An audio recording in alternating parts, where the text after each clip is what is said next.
All right, everybody. I'm going to ground myself here in this place, trying to put aside everything that I was doing this morning. And in grounding myself here, I want to first acknowledge that UBC Vancouver's campus, where we are gathered today, is located on the traditional, ancestral, unceded territory of the Musqueam peoples. Now, land acknowledgements like those sometimes risk becoming symbolic gestures unless we ground them in what we are doing and what we're discussing. So in that spirit, our speakers series is, of course, concerned with migration. And thinking about migration, last week, I flew into Vancouver's airport through international arrivals. And I don't know how many of you have done that recently, but when you go down the stairs to the international arrivals area, you are greeted by two Musqueam welcome figures. They were created in 1996 by Susan Point of the Musqueam Nation, and they stand over 5 meters tall. They are very impressive. They're inspired by historical Coast Salish house posts, and they display a traditional Coast Salish welcome to travel. They also, of course, welcome newcomers arriving in Canada with study permits, work permits, permanent residency papers, and they also welcome those holding Canadian passports. And this, I think, at least as I was going down those stairs, is a symbol of remarkable generosity of the Musqueam people, given how migration has been part and parcel of colonization in dispossessing those nations. And so, as we reflect on migration and legal status today, we also recognize that this land carries its histories and ongoing structures of continuing dispossession and conditional belonging. Our talk today is the third event in the Center for Migration Studies series, Understanding Liminality and Legal Precarity. The year's theme centers on this idea of precarity, in that migration often involves the uncertainty and the feeling of in-between. So people are not quite here or there, settled or secure. And this sense of being in between, or liminality, shapes many migrants' everyday lives, but it can be made worse by legal systems and the bureaucracy. So those who might be waiting for asylum decisions, waiting to have temporary visas converted into permanent residency, waiting for work authorization. And then, of course, for some people who have no papers, those papers lapsed, or they have been denied certain immigration processing at a certain moment in time. Undocumented migrants face constant uncertainty, working and continuing to contribute to society while also being excluded and criminalized. And these legal uncertainties, which we call legal precarity, often overlap with other forms of inequality such as racism, ableism, or discrimination based on sexuality.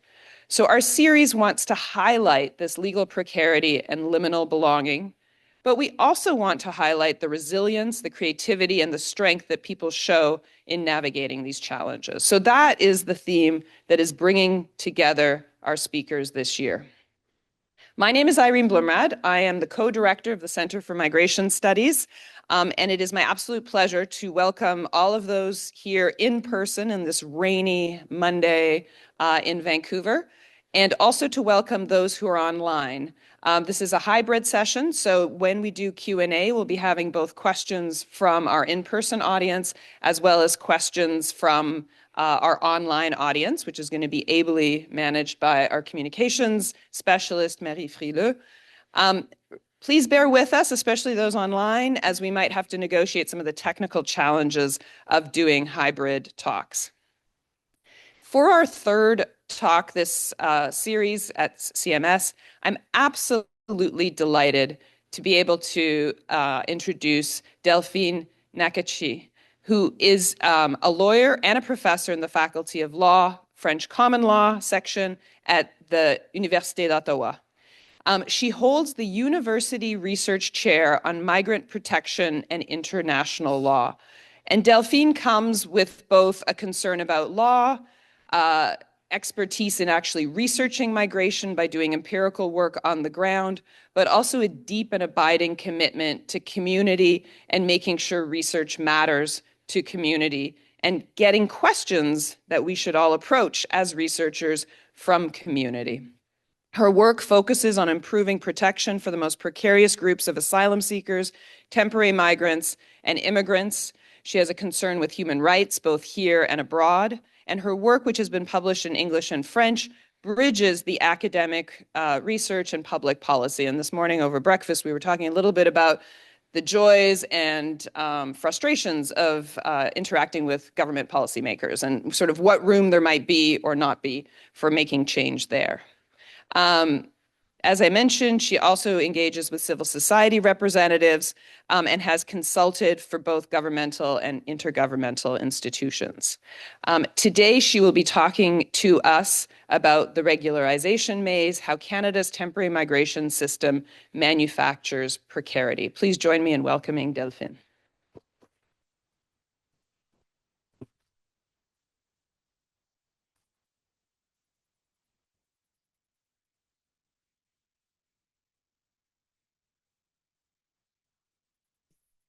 Good afternoon, everyone, and thank you so much for this introduction and this invitation. I'm very pleased to be here today to share findings from a research project that has occupied much of my time over the past several years. This project is called PRECAR, a multi-provincial study we conducted over 5 years between 2019 and 2024 across 4 Canadian provinces, including British Columbia. I will explain that a bit later. I led this project alongside colleagues Idil Atak, Jason Foster, and Louis Gaudring, scholars of law, labor relations, and sociology, who have been researching migration issues for many years, some of us for over 2 decades, almost 3, actually 3 for some, including almost myself. So while this particular study is relatively recent, the reflections I will share today are grounded in our collective long-term engagement with these questions. And I should say this upfront. This will not be an optimistic presentation. Our team's findings challenge a comforting story that Canadians often tell themselves, that we are welcoming, hospitable people, a nation built by immigrants, who open our communities to newcomers and make them feel at home. When we hear stories of mistreatment, we dismiss them as bad apples. That story, as our research reveals, and that of many others, is simply false. What we found instead is a much darker and much more complex picture, one of mistreatment and exploitation, of vulnerability and toil. It is a story of prolonged and acute precarity. From the moment of their arrival, temporary residents in Canada experience multiple challenges in every aspect of their lives. And these are not the so-called normal challenges of making one's way in a new country. These experiences are the consequence of systemic structures designed to construct and entrench precariousness. What this means concretely is that the precarity cannot simply be reformed away. To remove it would be to make these programs and the labor markets that depend on them unrecognizable. And so the central purpose of this presentation is not to propose better calibration of a fundamentally sound system. It is to show that the system itself is the problem.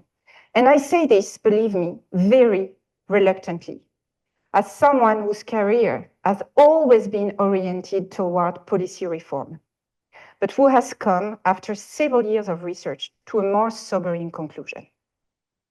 I will nonetheless end with some concrete recommendations, not because they can fix what is structurally broken, but because migrants cannot wait for a wholesale transformation of the system to see their conditions improve.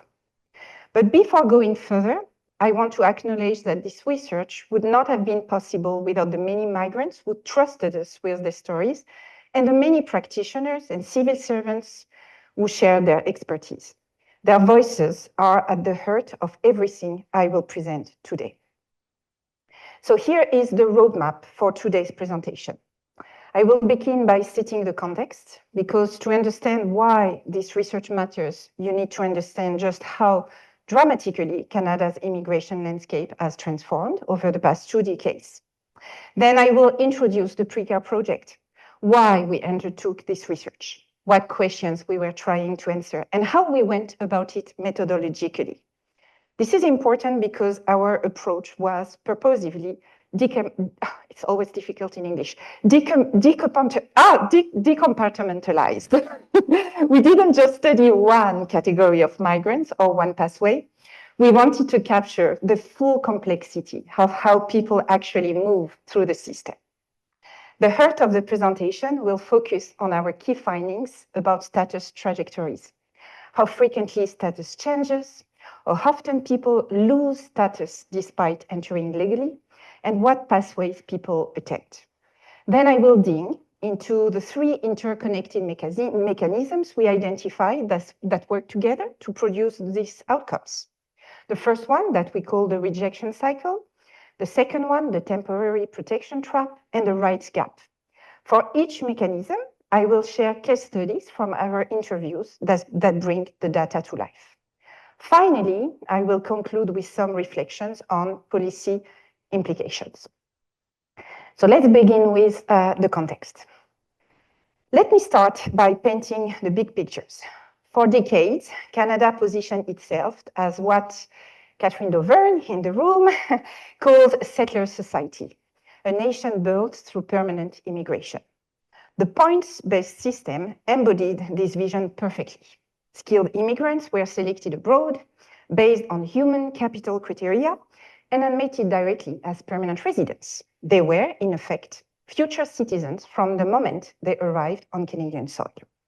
This model has been quite quietly dismantled over the past 2 decades. And I use the word quietly, deliberately, because this transformation happened incrementally through regulatory changes and program proliferation, among others, and without, until recently, a major public debate about what kind of immigration system Canada wanted. Look at these numbers. In 2022, temporary residents admitted exceeded permanent residents for the first time. By 2023, the gulf was staggering. Almost 500,000 permanent residents versus 1.5 million temporary, 3 to 1. And by early 2025, approximately 3 million temporary residents were living in Canada, double the number just 4 years earlier. So who are these temporary residents? The category is remarkably broad and encompasses very different situations. We have asylum seekers or refugee claimants, people who have made refugee claims and are awaiting hearings before the Immigration and Refugee Board. Their case can take years to resolve. Second, international students, a population that grew dramatically over the past decade and became increasingly important to Canadian post-secondary institutions financially. Third, and this is the largest and most complex category, temporary migrant workers. These include people under the Temporary Foreign Worker Program, which requires employer-specific work permits, what we call the closed permits, that tie workers to a single employer. And it also includes people under the International Mobility Program, IMP, which generally provides more flexibility. Within these broad categories, you have postgraduate work permit holders, spouses of students or workers, youth on mobility agreements, and many others. Caregivers, agricultural workers, and many others. You also have sponsored spouses, and other categories. This is just, a broad picture. What unites this diverse group? Not their circumstances. They vary enormously. What unites them is that they are present in Canada, contributing in one way or the other to the economy and society, yet without secure membership. They exist in a state of permanent uncertainty. And as I will show you, the boundaries between these categories are far more porous than they first appear. People move between them constantly, sometimes towards greater security, sometimes toward greater precarity. So if you have been following the news, you know that by late 2024, this growth triggered a policy reversal. Facing public concern over housing and infrastructure, the government imposed caps on study permits, restricted spousal work permits, set targets to reduce the temporary resident population from over 7% to under 5%. By mid-2025, international students' arrivals had dropped by 60%, temporary workers' arrivals by 50%. But these reductions don't only target new arrivals. They also affect, in many ways, temporary residents already here, many of whom now face what advocates call a status cliff: convert to permanent residence or leave. This is the population our research focused on, and their situation has become more precarious, not less. The second major shift is the so-called two-step immigration model. Rather than admitting immigrants directly as permanent residents, Canada increasingly requires migrants to first spend years in temporary status, proving their worth before being granted permanent residence. The Canadian Experience Class, introduced in 2008, formalized this. Until recently, more than 75% of economic class principal applicants were former temporary permit holders, and almost half of all new permanent residents had previously held temporary status. On the surface, this might sound reasonable. After all, why not letting people demonstrate their ability to integrate and then offer them permanence? The problem is that this isn't how it works in practice. The two-step model is not always a ladder. For many, it's a labyrinth. Some enter with clear pathways, others are channeled into programs with no pathway at all. Let's think of the seasonal agricultural workers, officially outside the system despite decades of contribution, and research has shown that many come back year after year. And even those with theoretical pathways often find them blocked by changing rules or impossible requirements. What emerges is a deeply stratified system, what scholars call differential inclusion. Incorporation into labor markets, but on unequal terms. About 2/3 of workers in high-skilled occupations transition to permanent residence, compared to only 1/3 in lower-skilled positions. And these patterns are deeply racialized. The third shift is the growing population of people who have fallen out of authorized status. I want to emphasize something that often gets lost in public discourse. Most migrants who lose status in Canada initially entered through legal channels. They did not arrive illegally. They are former students whose permits expired, workers whose employers went out of business, caregivers denied permanent residence due to technicalities, etc., etc. They entered legally, they played by the rule, and the system failed them. In 2024, the Canadian government acknowledged for the first time in over a decade that an estimated 300,000 to 600,000 migrants were living in Canada without authorized status. And with current policies reducing legal pathways, this number will grow. As research has repeatedly shown, reducing legal options doesn't make people disappear, vanish. It pushes them into irregularity. What is Canada doing about this? Very little. The Guardian Angels program regularized about 9,000 people over 4 years. A program for undocumented construction workers in the GTA, about 1,350. No comprehensive regularization has materialized. These three shifts, the dominance of temporary migration, the two-step model, and the growing population without authorized status, have unfolded within a system that has become extremely complex. To give you a sense of scale, until the late 1990s, Canada had just 8 economic class immigration pathways. Today, Canada offers well over 200 permanent and temporary resident pathways, a number that changes almost weekly often with little or no notice. Nearly 100 of these are federal categories for temporary migration alone, different categories among the IMP mainly, but not only, not counting provincial programs, each with its own application procedures, eligibility requirements, and operational rules. And here is what makes it particularly difficult. These rules change rapidly. They change often without notice. Keeping an updated list of programs and their requirements is frankly an impossible task. Even immigration lawyers struggle to stay current. What chance does an individual migrant have? The consequences are profound.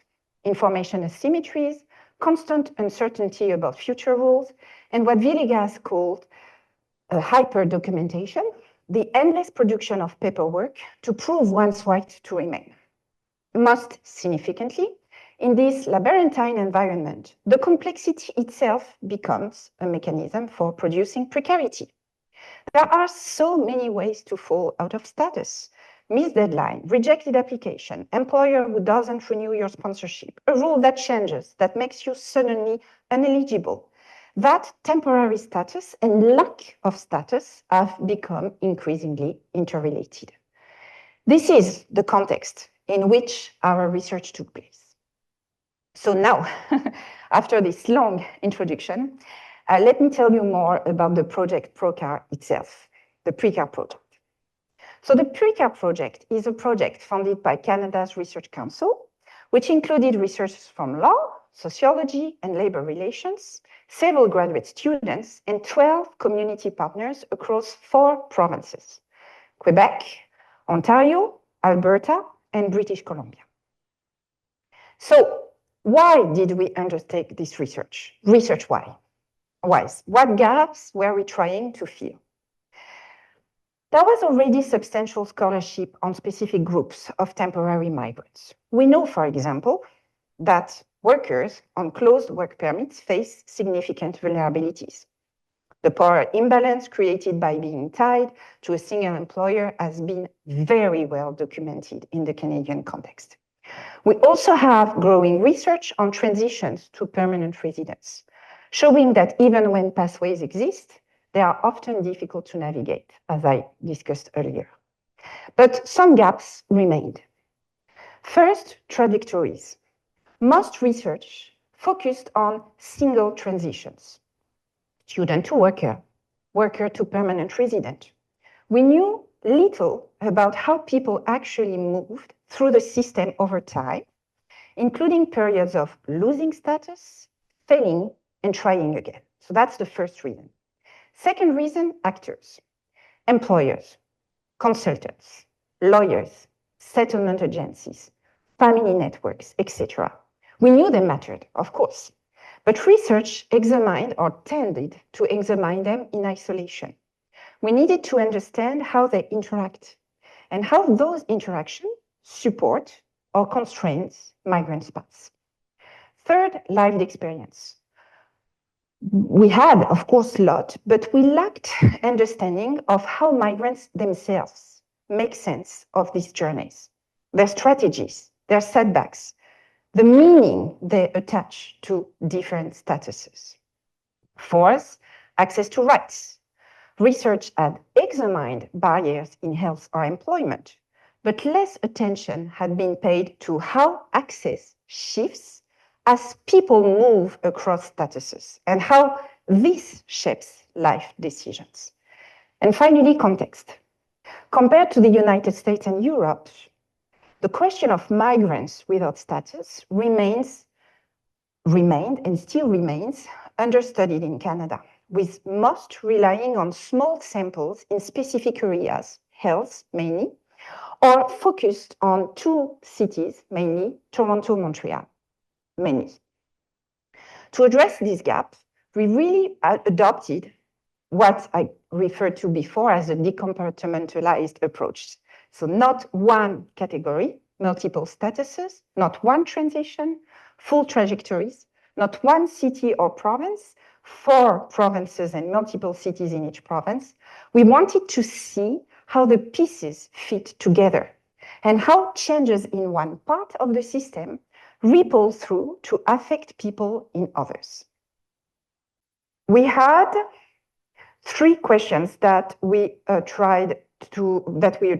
The first one is, who are migrants with precarious legal status in Canada? The second one is, how do they navigate transition between statuses? And the third one is, what are their lived experience and unmet needs? Today's presentation will focus on question 2, status trajectories and the mechanism producing precarity. I will present you the bigger trends, let's say, and I will highlight those trends with some case studies, okay? For those interested, there are publications forthcoming, including a manuscript that has a chapter on recruiters, legal intermediaries, another one on work, conditions at work and how they vary according to the status and how that evolves, within with the same individual depending on their status.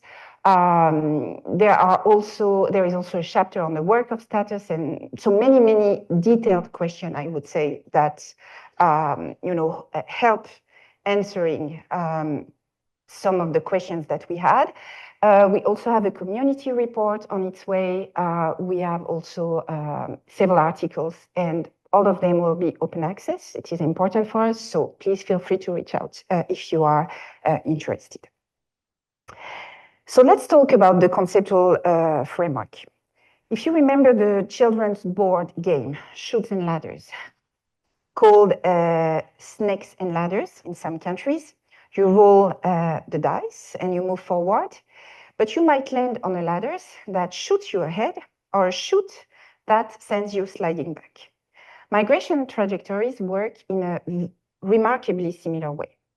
Migrants may advance towards security by climbing ladders, for example, getting a work or study permit renewed or extended, obtaining a provincial nomination, being approved for permanent residence.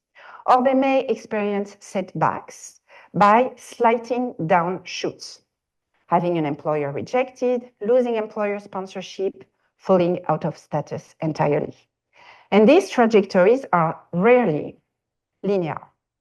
People move through multiple statuses, sometimes gaining authorization, sometimes losing it, often cycling through both. This is what our framework captures through the concept of precarious legal status trajectories, or PCLTs.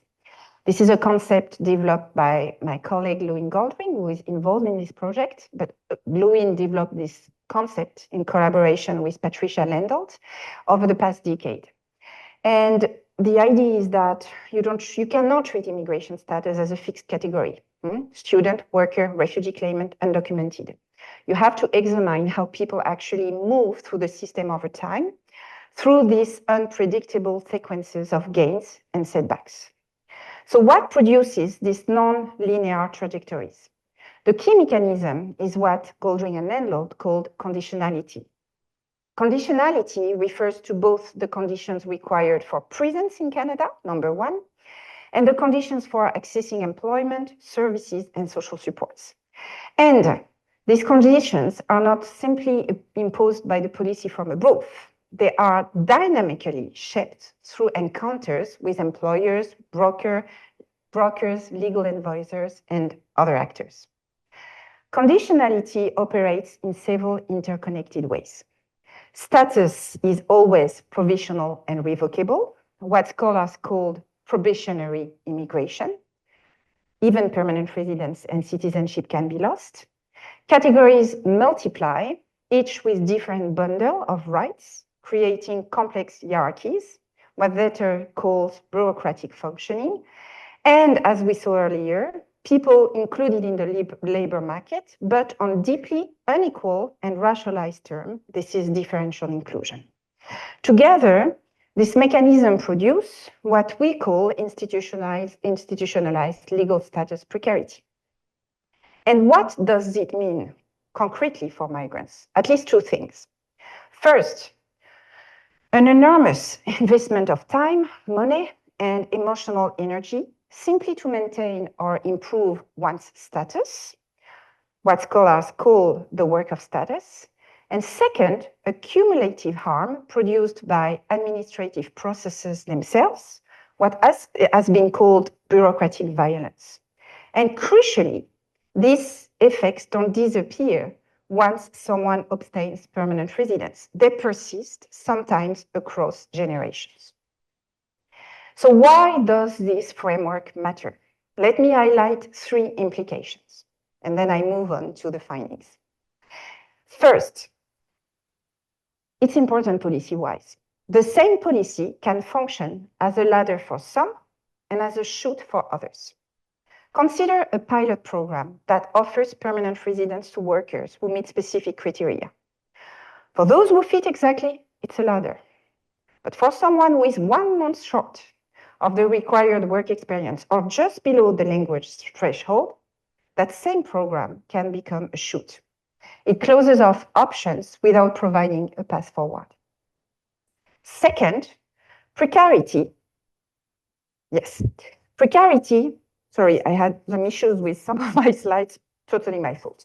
Second, precarity is not produced by government policy alone.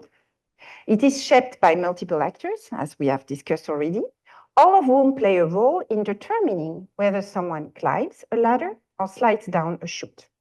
This system creates the structural conditions in which both support and abuse can flourish.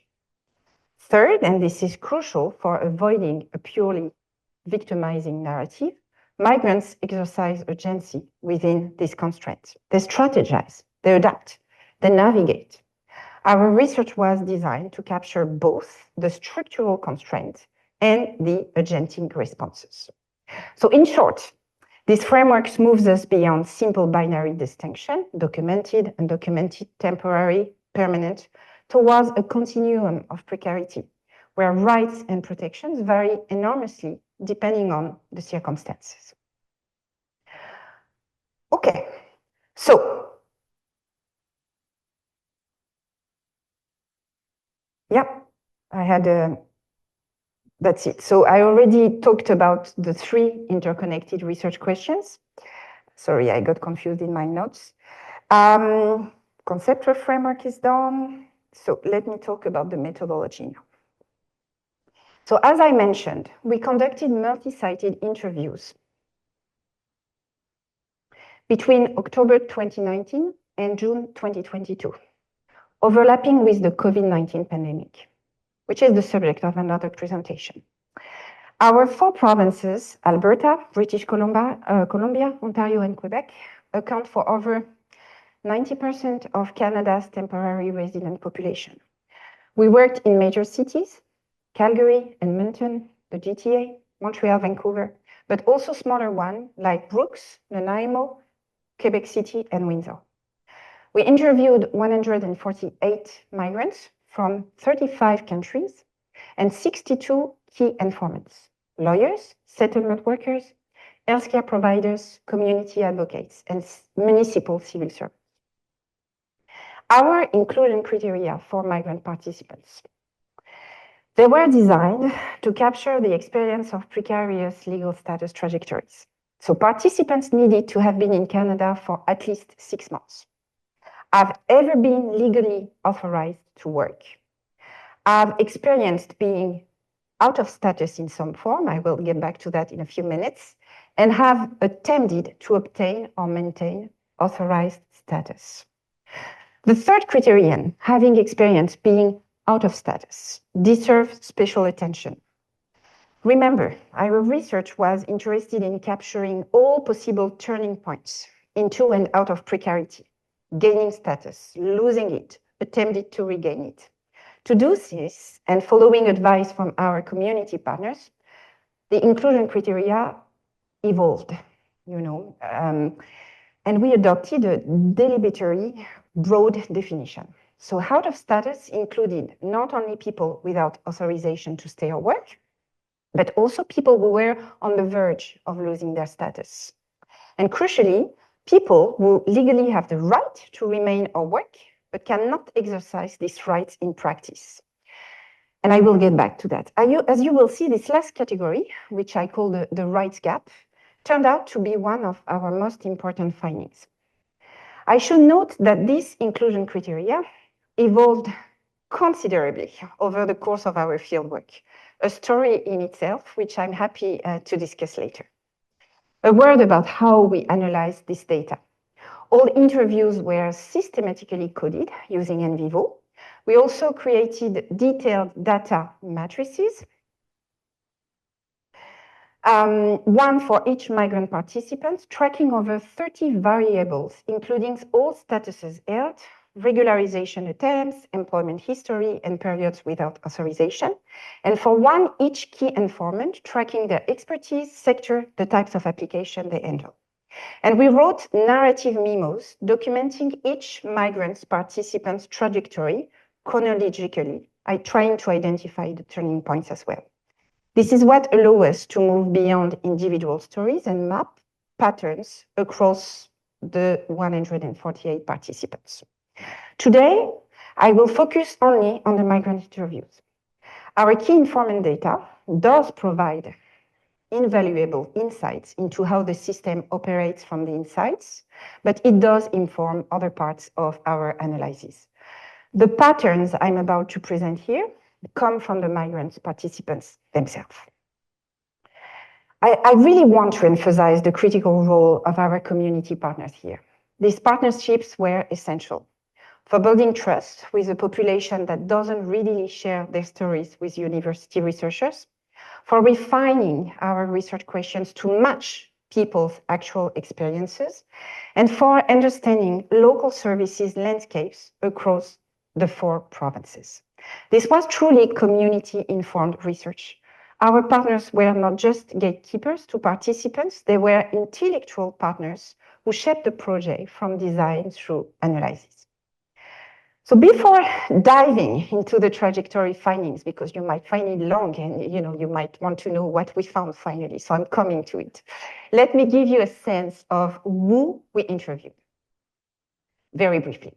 Sample, 58% female, 42% male, the majority, 60%, between 25 and 44 years old. So these are people in the prime working years.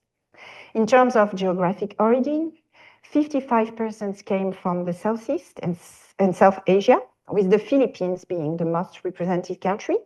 Another 35% came from Latin America and the Caribbean, with Mexico, Guatemala, Jamaica, and Haiti being the most common countries. Now, here is a finding that really struck us, okay? Let's start with the findings now. 47% of participants had been in Canada for more than 7 years at the time we interviewed them. So remember the inclusion criteria were having been in Canada for 6 months, okay? 47 of them were in Canada for more than 7 years. Nearly a third had been here for 7 to 10 years. These are not newcomers. They are long-term residents who remain trapped in precarious status despite years in the country. 70% of participants are children. Among those, more than half are children living exclusively abroad, a reflection of the profound family separation that these programs create. The picture that emerged is what scholars call a permanently temporary population, people who have made Canada their home in every practical sense, but who remain without the secure status that would allow them to fully belong. Okay, so before presenting the findings, a word of caution here, okay, before I dive into the trajectory data. A word of caution and a word of defense. Our sample of 148 migrant participants is not statistically representative of all precarious status migrants in Canada.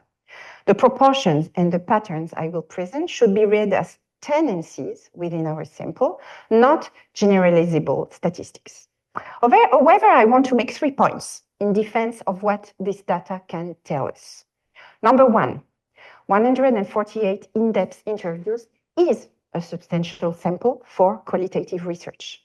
And our participants come from 35 different countries, entered through multiple immigration streams, and were interviewed across 4 provinces.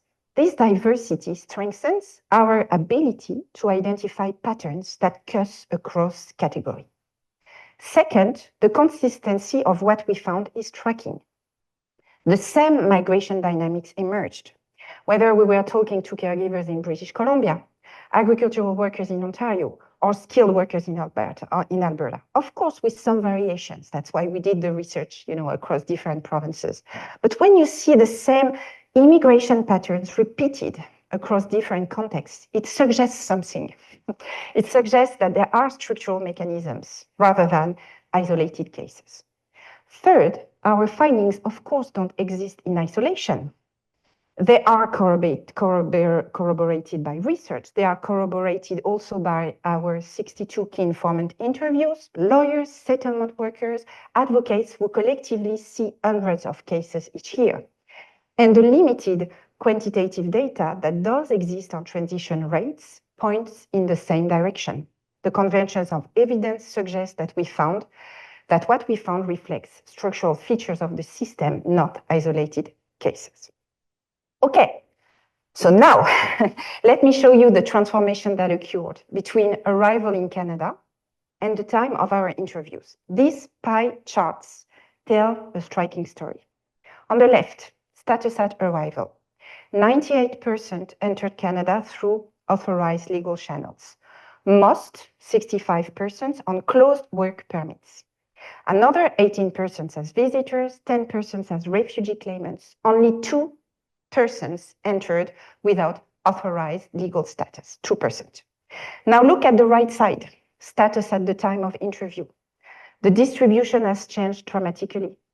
40% of our participants were without authorized status. Remember, only 2% had entered that way. 98% entered legally, but 40% had lost status by the time we spoke with them. Meanwhile, only 18% had obtained permanent residence or citizenship. The rest remained in various forms of temporary status, still navigating the system, still in limbo. And let me add another layer to this picture. It's not just that people's status changed between arrival and interview. Many experienced multiple status changes throughout their time in Canada. 2/3 of our participants had held at least 3 different statuses during their stay. That means 2 status transitions after their initial entry. And 20% had 4 or more different statuses, meaning 3 or more transitions. Some participants had experienced 6 different statuses. These transitions touched all possible corners of temporary migration, from study permits to work permit, from work permits to refugee claim, from closed permits to sponsored spouse status. The combinations were truly endless. The most common single trajectory was from closed work permit to without authorized status. Nearly 1 in 3 people who arrived on closed work permits ended up losing their status. This could suggest that the conditions attached to closed work permits are particularly difficult to sustain over time. The structural dependencies on employers, difficulty of finding new sponsorships when things go wrong, the lack of pathways to permanent residence. Time in Canada correlates with higher rates of losing status, not lower.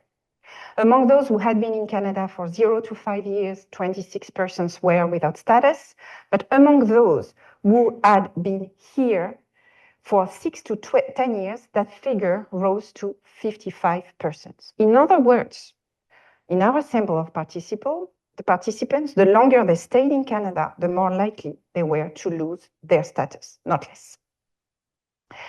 Sankey diagram now give you a visual representation of the patterns I've just described. On the left side, you see the different statuses at arrival. On the right side, the statuses at interview. The width of each flow represents the number of people who followed that particular pathway.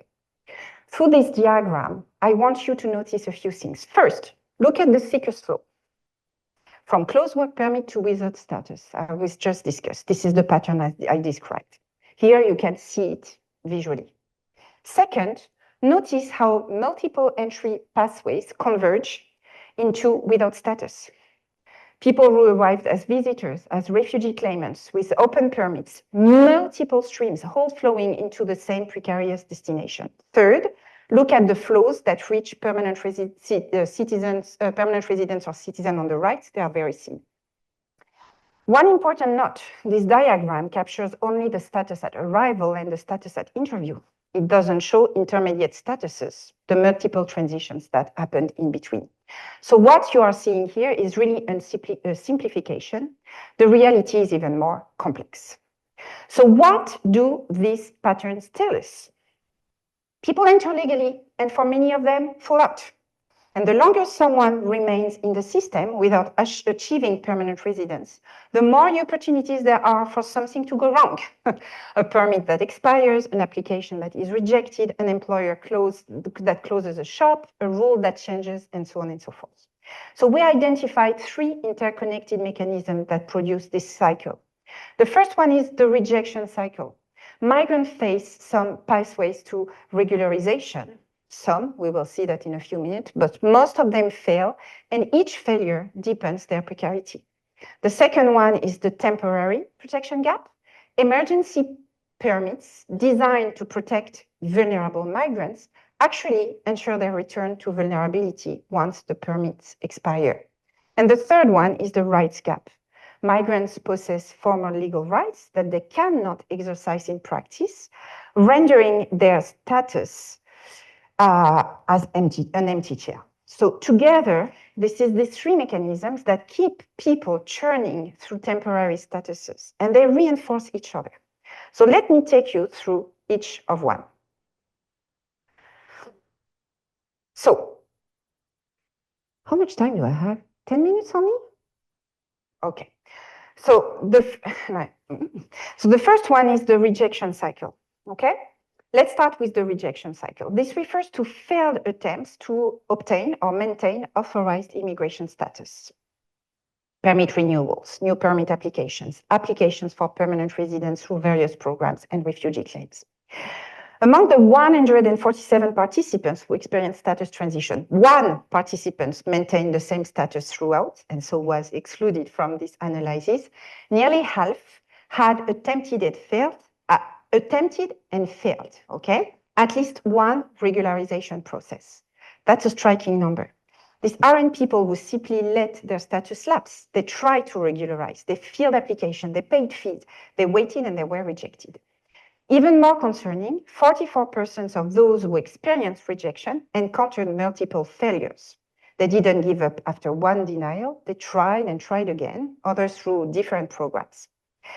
Let me give you a concrete example. 1 participant experienced 4 consecutive rejections across entirely different immigration pathways. Provincial nominee program, express entry, temporary resident permit. She tried everything the system offered, nothing worked. These numbers reveal something important. People are not passively losing status. They are actively, persistently trying to regularize their situation, and the system keeps rejecting them. So think of it as a dartboard. Migrants are forced to throw darts at various programs, guided by word of mouth, consultant advice, community networks, whatever information they can access, never knowing which throw might succeed. Now look at what happens as rejections accumulate. Among participants with no documented failures, either because they never tried to regularize or because their attempts succeeded, about 1 in 4 was without status. But after just 1 rejection, that figure more than doubles. And after 3 rejections, 62%. And after 4 failures, 100%. What these numbers really mean is each rejection isn't just a bureaucratic setback. It costs money, it costs time, it costs you opportunity. Time that could have been spent accumulating work experience, improving language scores, building a life, etc., etc. This pattern has a crucial implication for policy and practice. Early intervention matters enormously. Once someone experiences their first rejection, they have entered a downward spiral that becomes increasingly difficult to escape. We talk a lot in the refugee context about the importance of quality legal representation from the start. Why don't we say the same for temporary migrants navigating towards permanent residence? In a system where temporary status has become the sine qua non conditions of access to permanent residence, getting it right at the beginning matters just as much, if not more. I don't have time to go through the HNC paradox, but for lawyers working on HNC, the findings are really interesting because they are showing that HNC, which is in the law presented as a last resort, is in fact used by many of our participants as a first measure. Why is that so? Because there is no other option available. All right? So I have some case study, and I can illustrate that a bit later. Let me move maybe to the second mechanisms, because I think I'd like to send maybe a quick message here. And I'm sorry, because usually I'm very good at, going through my notes and being on time. I didn't do well this time. So the temporary protection trap, I call it a protection trap, and I tell you why. So you have emergency measures that are designed to help migrants in dangerous situations.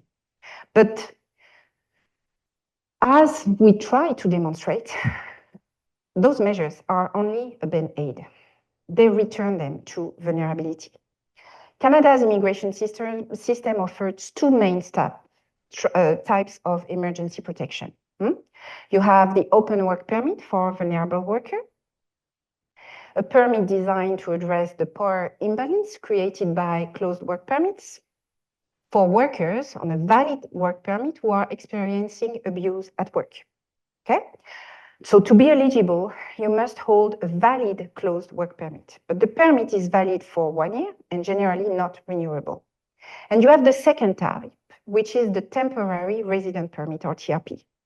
TRPs allow individuals who are inadmissible or don't meet standard requirements to remain in Canada temporarily when justified by specific circumstances. Common recipients include victims of human trafficking or family violence. But here is the catch. To be eligible for a TRP, you cannot hold valid status. You must first lose your status before becoming eligible. Okay, so both, you will agree with me, are emergency exit from dangerous situations. Both are discretionary and cancelable at any time. And both, as I will show you now, create a cycle of their own.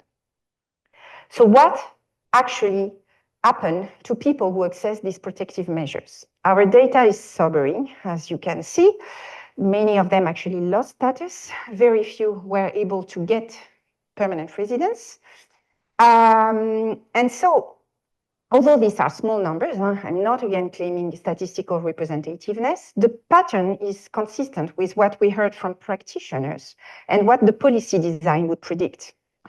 Why do we have problems with those emergency measures? First, time, okay? Open work permits are usually valid for 1 year only.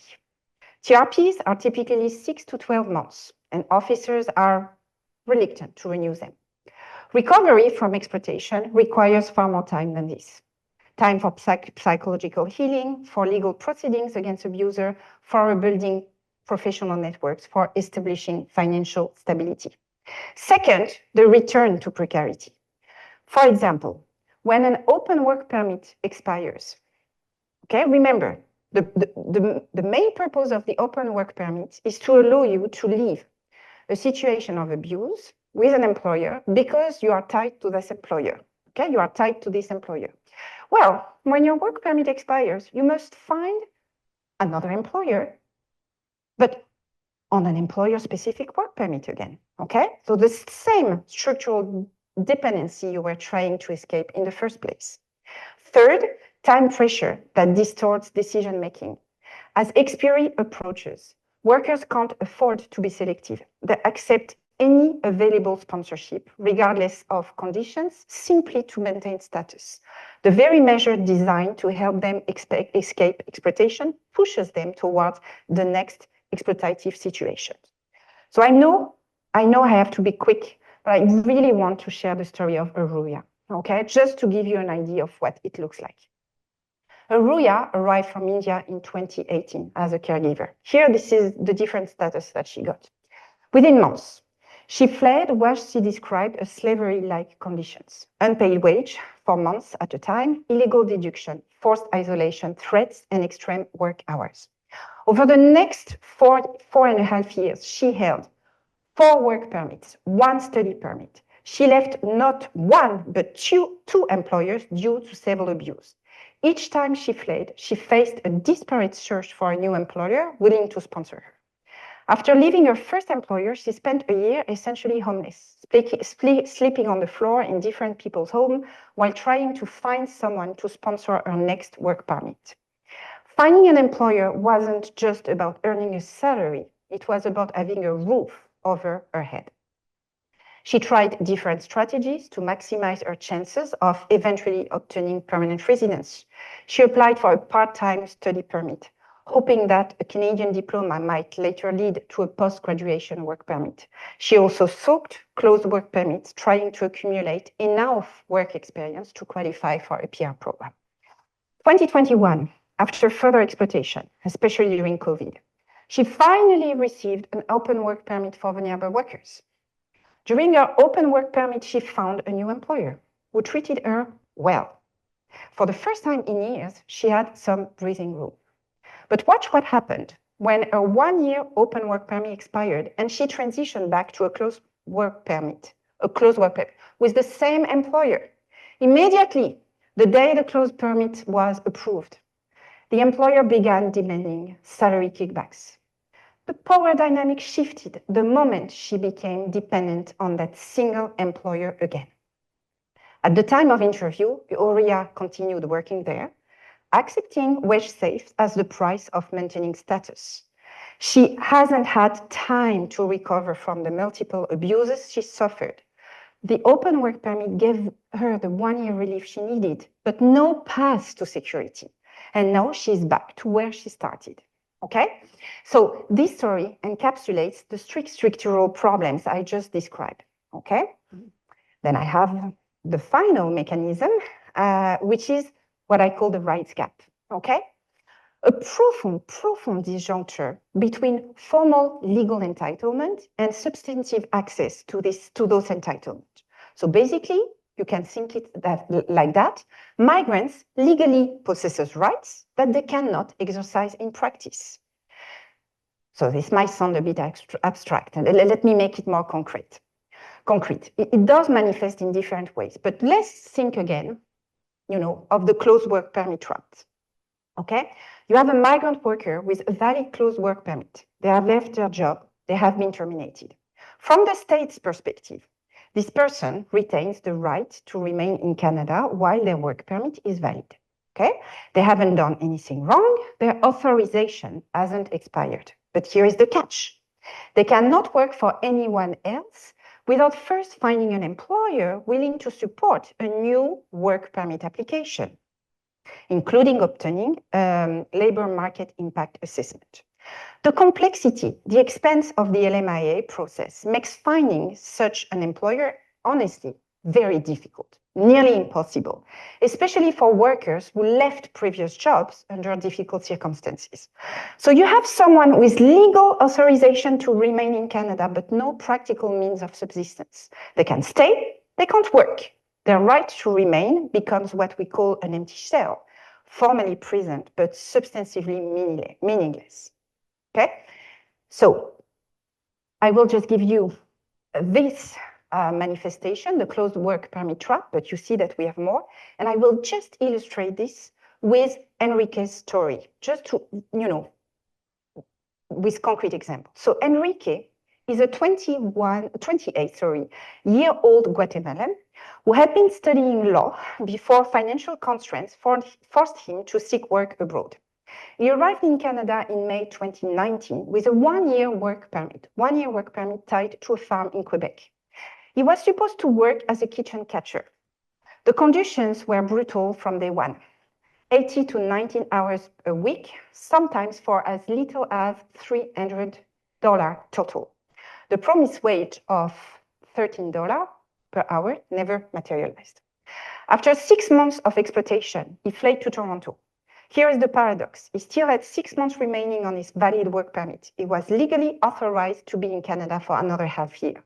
But when he tried to find work in Toronto, employers turned him away. Why? Because his permit was tied to a specific farm in Quebec.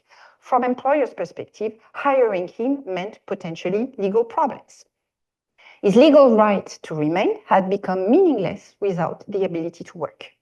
Forced into the informal economy, he found whatever day labor he could through Facebook posts and contacts in the Latino community. Without knowing anyone, facing language barriers, he worked only when new opportunities appeared. Unpredictable, unstable, invisible. He moved to Leamington, hoping agricultural work would be easier to find. What he found instead was severe exploitation that authorities would later recognize as human trafficking. What Enrique told us is crucial. He told us himself. Employers took advantage of workers in this situation precisely because they knew that these workers had no enforceable rights. The rights gap isn't just an administrative problem, it's an invitation to exploitation. Only through tragic circumstances did Enrique finally receive help. A friend who was dying from COVID-19 connected him with a migrant support worker. Based on his trafficking experience, he received a 6 months temporary residence permit. When we interviewed him, his priority remained regularizing his status permanently. He emphasized repeatedly, over and over, that he hadn't come to Canada illegally, that he had a valid work permit, and that the system just made that permit worthless. His backup plan revealed the desperation of his situation, applying for refugee status, that was his plan, which he saw as his only remaining option, okay? So just as an example. Okay, so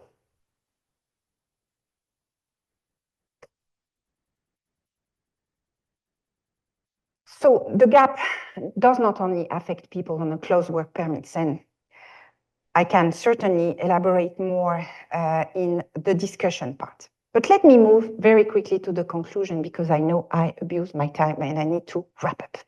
So, in conclusion, let me stay back. Let me connect to what we have seen. 3 mechanisms, okay? Rejection cycles, where migrants through applications at different programs, most of which fail. And each failure that deepens their precarity. The temporary protection trap, where emergency permits provide temporary relief, but return workers to vulnerability when they expire. And the rights gap, where people possess legal entitlements that they cannot exercise in practice. These mechanisms don't operate in isolation, they reinforce each other. Someone escapes exploitation through an open work permit, but when it expires, they enter the rejection cycles, applying for permits, facing rejections, accumulating failures. Someone with a valid closed work permit leaves an abusive employer, falls into the right trap. So the system keeps people churning from one temporary status to another, from one failed application to the next. This is not system failure, as I said at the beginning, it's system design. I'm not suggesting that everyone who designs immigration policy intends these outcomes. Of course, this is not what I'm suggesting. But the system, as structured, produces them reliably and predictably. As I said at the outset, the central purpose of this presentation was not to propose a better calibration of a fundamentally sound system. It was to show that the system itself is the problem. But we need some short-term recommendations. And here maybe are some of the key takeaways from this research that I don't have time to elaborate on, but maybe the conclusions on how to break the cycles of precarity on the short term, recognizing that the system itself needs to be seriously and profoundly rethought. So first one, pathways to permanent residence. There is no clear or predictable relationship between, the first one, yes, pathways to permanent residence that don't require years of probationary temporary status. Some workers should be eligible for permanent residence from entry. And I changed my position on that, But I believe, given the current circumstances, that this is the way to go, okay? Knowing that there are no pathways for many, very little regularization options. Second, we have been talking about it over and over and over. Sectoral or regional work permits that break the one employer dependency. Third, publicly funded, specialized legal support, accessible early in the process, not just when things have gone wrong. Prevention is more effective than intervention after people have started falling.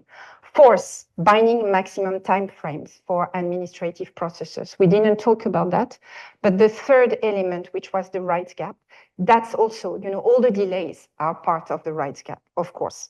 If refugee claimants are entitled to work permits, they should receive them within weeks, not months, and many other delays. Administrative delays should not become a mechanism for denying rights, and we are not doing good in Canada on that front. Fifth, radical simplification, stable, transparent criteria, fewer categories with clearer pathways, reduced opportunities for predatory actors to exploit complexity. Six, meaningful regulation, oversight of immigration intermediaries. Seventh, the situation of Canadian-born children that must be given meaningful weight in immigration decisions concerning their parents. Our research documented families where children who are Canadian citizens face deportation alongside their parents, or worse, separation from them. And I didn't have time to elaborate on that. But a system that produces these outcomes for its own citizens cannot claim to be functioning. More fundamentally, these reforms require a fundamental shift from viewing temporary migration as probation, where migrants must prove their worth, to an approach that values integration and status security from arrival. But behind these policy questions, there are people. So let me close with this 1 minute reflection on the human cost of what I have described. Throughout this research, we met people who entered Canada legally. They played by the rules. And we know how important it is as lawyers when people play at the rules. This is what we are all being told to do. They worked hard, they paid taxes, they raised families, they built their lives in our communities. They tried repeatedly, sometimes 4 or 5 times, to regularize their status, but they were failed by a system that offers them entry, but not stability. They trusted us with their story, sharing experiences of exploitation, status loss, fear of deportation. They did so because they wanted their experiences to be understood, to count for something, to perhaps contribute to change. They are not exceptional cases. The stories that I highlighted here, and I have many more, but of course, this was just, a small part of the iceberg. They represent patterns across all the interviews in 4 provinces. The system that produced their precarities continues to operate, affecting the 3 million temporary residents currently living in Canada. So we owe to them and to those who will follow to demand better. Thank you.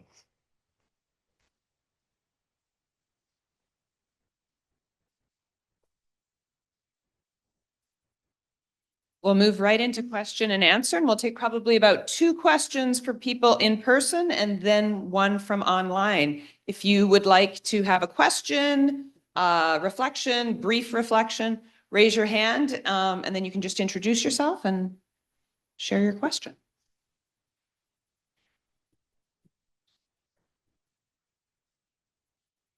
Hi, thank you so much for sharing your research here. It's not one of your original goals, and I'm sure you weren't expecting as much change in the policy and with COVID and in the circumstances as you were going. But I was curious if you could share if you noticed any significant changes over time other than the number increasing, given that you found consequences that are 10 years old and the policy issues that you've identified obviously are decades old. Were there any notable changes in recent years? Mm-hmm. So yes, thank you for the question. First thing, that's true. When we started this research, we knew that we were entering into a complex world We didn't know that this would be so complex. We were ourselves very surprised by the many different status that people, went through, the many things that they tried to regularize their status. And you understand that by regularization, I mean temporary and permanent options. I've seen over the years some policies, for example, that certainly didn't help at all. I'm thinking of, for example, I don't know, for some of you in the room who were there, the 4 year in, 4 year out rule. That was a rule that was adopted between 2011 and 2015. And basically, it said that after 4 years spent in Canada, temporary migrants have to live for 4 years. This is a rule, for example. Yes, what is the rationale, right? And, interestingly, but just side story, we had interviews at that time for another project with civil servants, and they themselves say that they didn't know how the rule came, where the rule came from. Really, there was no clear rationale. The idea, I think, was to say they are only temporary, so we want to make sure that after 4 years they leave. This rule, and you see it was a rule almost 15 years ago, was detrimental and made things very complicated for people. And it was removed, and that was a good thing for sure. But what I'm seeing really over years, maybe, is an increasingly complex system. And it is really, really difficult for migrants to navigate the system. And it's a system that allows for, legal intermediaries, recruiters to profit from the system. So what I'm seeing is, yes, an increased complexification of the system itself. And what I'm seeing on the ground is an increase in the undocumented population. This clearly has increased and will increase given the current context, right? So I think this is really a key factor because it makes it now extremely difficult for people to navigate. And that's a combo. It's difficult to navigate. You don't have any proper support. So this makes conditions for abuse and exploitation happen. And there are ways to put an end to that. So I would say, broadly speaking, that the increased complexity is definitely part of the problem.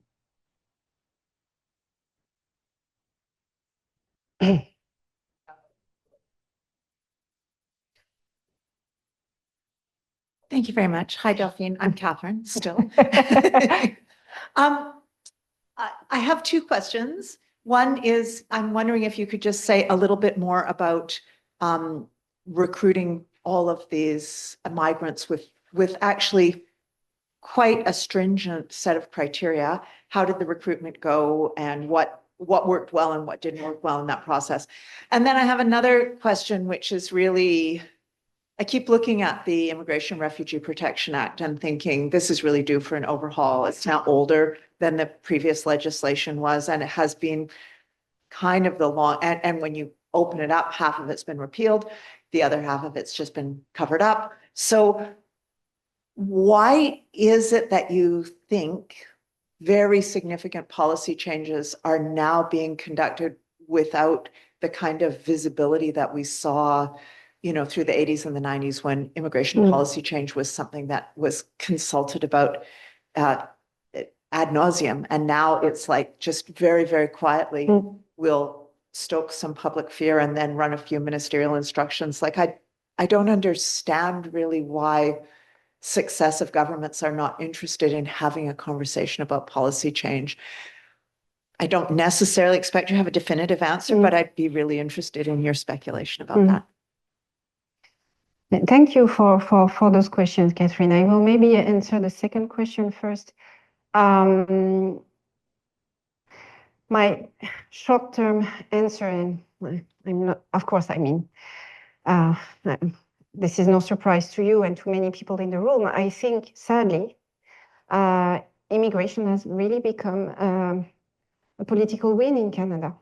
And it was not necessarily the case before. Before, we saw immigrants in a positive manner. This is not to say that we had, of course, negative discourse about immigrants from time to time, that we had, this is not to say that the whole Canadian population was open to immigrants and all of that. But I think the climate today is a climate where migrants are being held responsible for many things. And so this is a situation that allows for less accountability. And, everyone, and so we have so many changes that actually it's hard again to keep up with those changes, which also is part of the game, of course, and this is not very democratic as a process. In immigration law, as you know, and maybe for people who are not in the field of immigration law, what we saw is many changes that are not through regulations, ministerial instructions, and that we have no control of, that they are hard to follow. So my short answer would be the political climate has changed. And this is really sad. But it also means that as researchers, this is the discussion we had with Irene this morning, I think it's time now to say, okay, if this is now what is happening in Canada, we need to compare apples with apples. We need to show that Canada does not do well compared to others that maybe do better. And so, and this is not something that we do much. You did in your work compare different countries. I think we need to do more as researchers. We need to borrow from models outside of Canada to say to the policymakers to say, look, what you are doing, in fact, it's not good compared to what others do. And I think they are still hearing that, because on the one hand, it has become increasingly politicized, but on the other one, I think internationally, we still have a very strong international reputation. Canada does not like to be seen as the bad player here. So if we play that game, I think as researchers, and if we bring more studies, or more, if we bring more evidence that what Canada does, in fact, is not any better and even worse than what other countries are doing, for me, this is one way to maybe, at least open up the debate that is currently completely closed. I totally agree. There is no space for, people in the community, academics to criticize what's going on, and we are not used to that. So that's actually something to think of. How can we strategize? And that's concerning for sure. Number two is, yes, the field research. Oh, it has evolved a lot. And we are actually also working on a methodological paper to document that. Because as you highlighted, when we started the project, we said, okay, so maybe we focus on migrant workers, on closed work permits. So we started meeting NGO partners, and they said, you should include the refugee claimants because, I'm seeing really different things happening on the ground. They move to international students, and so, okay, so we're going to include the refugee claimants. And then eventually, we met people who said, I'm on an open work permit, or I was on an open work permit, and then I moved to a closed work permit, and had no choice but moving to a closed work permit. And we're like, okay, so we're going to include the open work permits as well. And then we started interviewing international students who, as I say to Irene this morning, in fact, ended up being trafficked, which was quite unexpected, but it was clearly, legally speaking, cases of trafficking, international students from India. And we said, okay, we need to pay more attention to the international students as well. So it's not to say, of course, that all international students are being trafficked, but this is to say that when we started doing some pilot interviews, we realized that we could not limit ourselves to specific categories. And for me, Catherine, that was difficult because I was the lawyer in the team with Idil. And lawyers, what do? We always work with categories. This is almost like, so it was like, okay, on an open work permit, on a closed, and I always try to identify who was really that person doing, which category she was fitting. And then Louis Gaudring and many other colleagues were like, we don't care, we don't care. You cannot think this way. You have to open up and you have to see this as, different statuses. But that was quite a challenge. But I'm glad actually that we were inclusive enough to really open up to an higher number of people as we did the interviews. Also, something that I want to highlight, which makes me think, which we found challenging, and it's funny because I talked about it with colleagues of mine who actually are working on a different topic for human rights defenders. What we realized also is that many of the migrants we interviewed were not super clear about the category they fell in. They were about the categories they belong to. Many were confused. Many knew that they were either on a closed or on an open work permit, but many, including people who had excellent literacy skills, who had excellent knowledge of English or French, they were really lost in the process. And so this is also why we felt, we really needed to evolve with the field and try to include as many situations as they would arise. Yeah. We are now switching to online questions. Someone said, great presentation, merci. Did you also consider that another factor contributing to temporary stays or loss of status may be recruitment practices, where individuals can be hired into temporary positions despite having little to no experience in the role, for example, in restaurants, or into jobs that are not related to their area of expertise? So,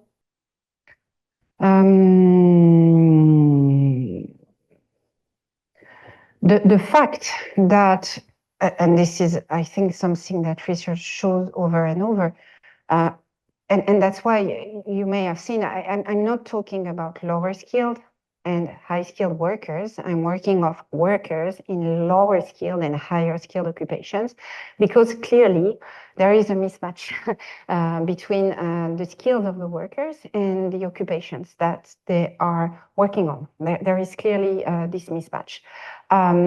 Clearly also what we are seeing is that being in a lower skilled occupation is not an easy path to permanent residence, although there is some paths, especially through the provincial nominee programs, but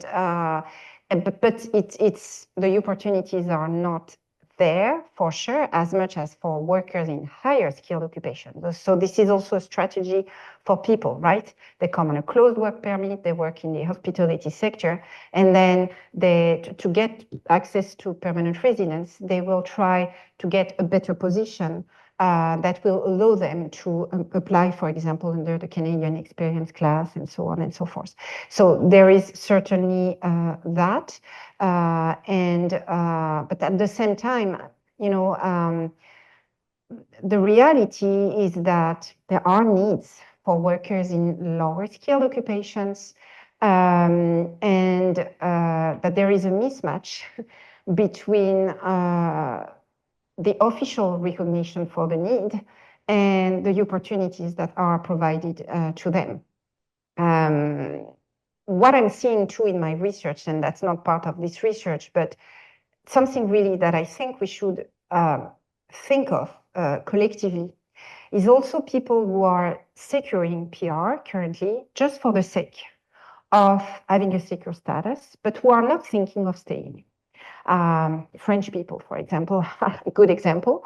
For example, through the IMP, the International Mobility Program, they have conditions that are better than others. And even if they don't stay, they will just get PR for the sake of securing their status because it's difficult as temporary.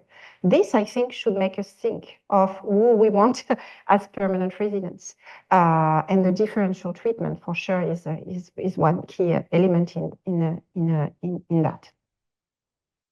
All right. I think I'm going to unfortunately have to wrap up Q&A because we're getting close to quarter to the top of the hour, and I know people have to go to classes and teach. I want to give you some upcoming events before we thank Delphine for her talk. We have okay, so I have quite a few here to get through.